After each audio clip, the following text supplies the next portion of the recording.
Okay, hi. So I thought I wanted to just explain a few things to all the people out there, just a little bit about what I do, a little bit about hypnotherapy, a little bit about NLP. So I thought I'd do some short videos and just go through and talk a little bit about some of the different processes and how they work. And then over time, I'll go into a bit more information about how the mind works and how these processes can work to provide benefit for people who are looking for change in their life. So I wanted to start this week with hypnotherapy. So what is hypnotherapy? So you may have seen like a stage hypnotist who goes up on stage, brings people up, makes them cluck like a chicken, or do crazy things up on stage. Now, one thing to bear in mind is the people that go up there and do that are people who would normally do that sort of thing. So they have very low barriers to that sort of behavior. So usually quite extroverted. And one thing you may or may not have noticed is that the hypnotist sends a lot of people back to their seats. And they're people that couldn't be hypnotized to do that type of thing. And the reason for that is that, in all likelihood, it didn't align with their values. So hypnotherapy is a process where we work together, so working with a client, get the client into a nice state of relaxation where we can bypass the critical faculty barrier. So the barrier between the conscious mind and the subconscious mind. And by bypassing that critical faculty barrier, it allows the client to make the changes that they want. But those changes need to be aligned with their values in order for them to get the results. So I can't make suggestions to you that are not aligned with your values. If I did, it just wouldn't work, or maybe you come out of hypnosis, something like that. So it's really important in hypnotherapy that we get quite clear on what you want before we start any hypnosis. And the process of hypnotherapy, or the process of being in hypnosis, is not something new. It's not something to be scared of. It's a process that we all go through basically every day. So we're hypnotizing ourselves every day. So why not hypnotize yourself to create something positive? Um, uh, an example of when you're in hypnosis is when you're sitting watching the telly and you just sort of zone out. So your conscious mind might be off doing something else, while your subconscious mind is absorbing. It's absorbing information. It's the same when you're driving a car. If you get somewhere and you jump out of the car and you go, "Oh, how did I get here?" It's likely you're in a type of hypnotic state. So your subconscious mind was driving the car, while your conscious mind was just off thinking other thoughts. And that's great because your subconscious is really, really powerful. And once you learn a task, to the extent that you have learnt it and understand that task, so warts and all, so whether you make mistakes while you're learning that task, you take those with you as well, that goes to the subconscious mind.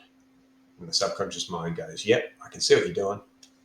I'm going to take it over from here. And one of the main reasons for that is that the subconscious mind can usually do things a lot better. It's like a computer.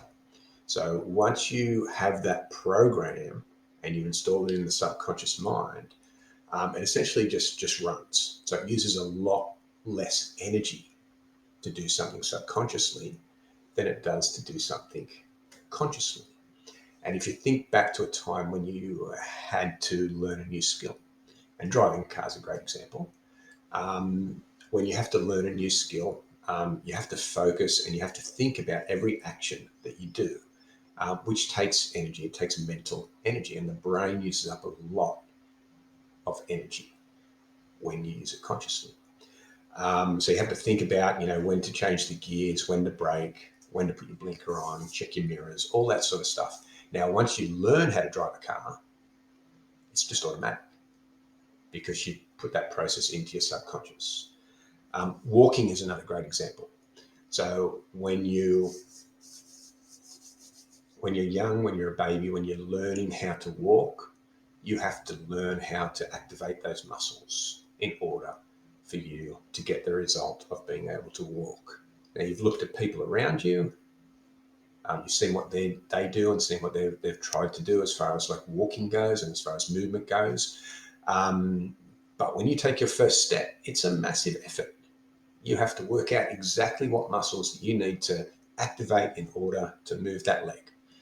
And over time, you get better and you get better, you get better, you get better. And then when you get older, all you have to do is think, walk to the door, and you get up, you walk to the door. It's really simple, and it makes a lot of sense. So you don't have to think about all the muscles you have to activate to make certain things happen anymore. It's all subconscious. And that's great, as long as the patterns that you have in your subconscious are serving you.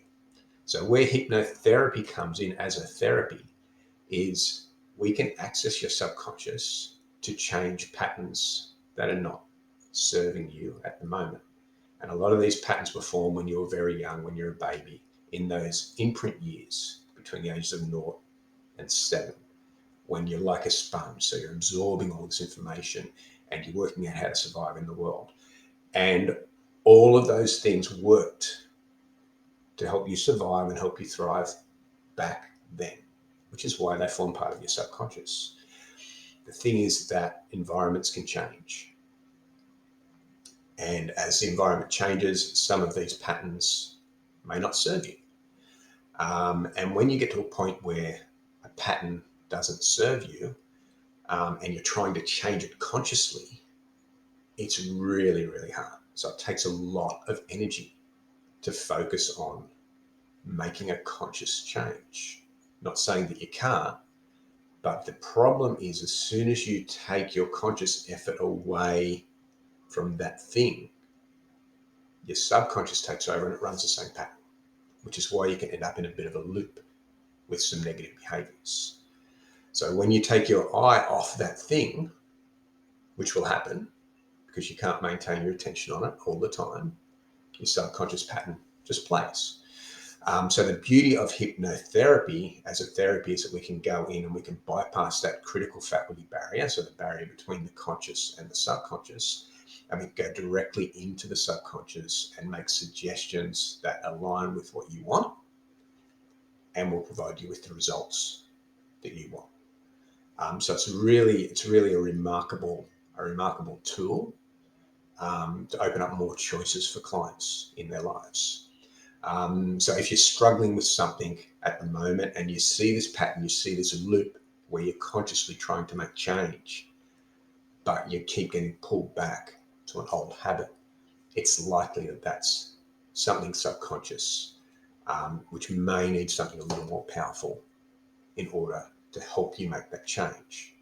Hypnotherapy can help you provide more choice in your life, so give you more choices and allow you to make that change consciously by giving you more tools that you can draw on in the subconscious. So it's a fantastic tool, fantastic for therapy. Most people can be hypnotized. I haven't had anybody come in that hasn't been able to be hypnotized so far. So if you wanted to talk about how hypnotherapy can provide you with some results, please feel free to reach out. Have a nice day.